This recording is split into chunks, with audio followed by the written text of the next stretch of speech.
ಪ್ರಿಯ ಸ್ನೇಹಿತರೆ, SN study ಅಕಾಡೆಮಿಗೆ ನಿಮಗೆಲ್ಲರಿಗೂ ಸ್ವಾಗತ.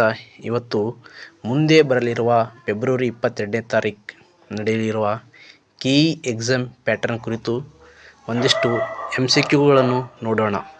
ಅದು MCQ ಅಂದರೆ ಹಣಕಾಸು ಆಯೋಗದ ಕೇಂದ್ರ ಸರ್ಕಾರದ ಹಣಕಾಸು ಆಯೋಗದ ಕುರಿತಾಗಿರುತ್ತವೆ. ಮೊದಲನೇ ಕ್ವಶನ್, ಹಣಕಾಸು ಆಯೋಗವನ್ನು ಭಾರತ ಸಂವಿಧಾನದ ಯಾವ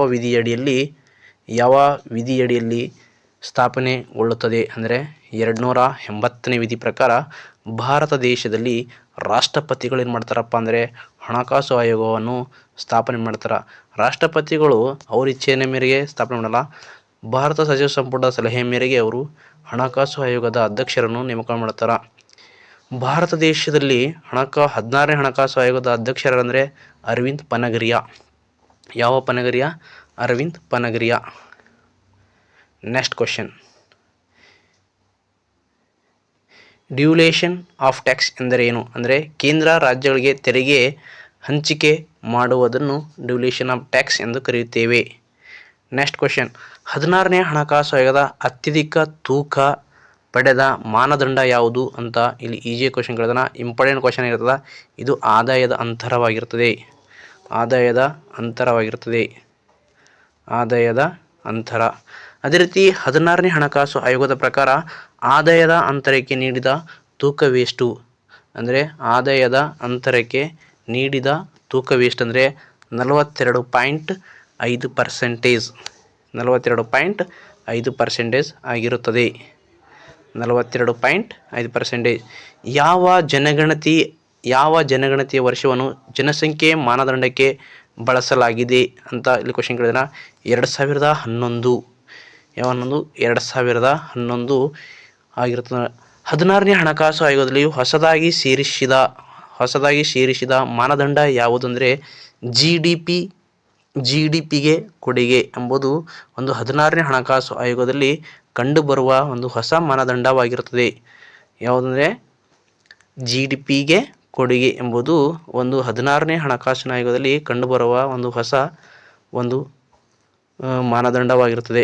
ನೆಕ್ಸ್ಟ್ ಕ್ವಶನು, 15ನೇ ಹಣಕಾಸು ಆಯೋಗದ ಕುರಿತು ಅಂದರೆ 15ನೇ ಹಣಕಾಸು ಆಯೋಗದಲ್ಲಿ ಇದು 16ನೇ ಆಯೋಗದಲ್ಲಿ ತೆಗೆದುಹಾಕಿದ ಮಾನದಂಡ ಅಂದರೆ 15ನೇ ಹಣಕಾಸಿಗೆ ಹೋಲಿಸಿದಾಗ 16ನೇ ಹಣಕಾಸದಲ್ಲಿ ಯಾವ ಮಾನದಂಡ ತೆಗೆದುಹಾಕಿರ ಅಂದರೆ ತೆರಿಗೆ ಹಣಕಾಸು ಪ್ರಯತ್ನ. ಇದು ಭಾಳ ಇಂಪಾರ್ಟೆಂಟು.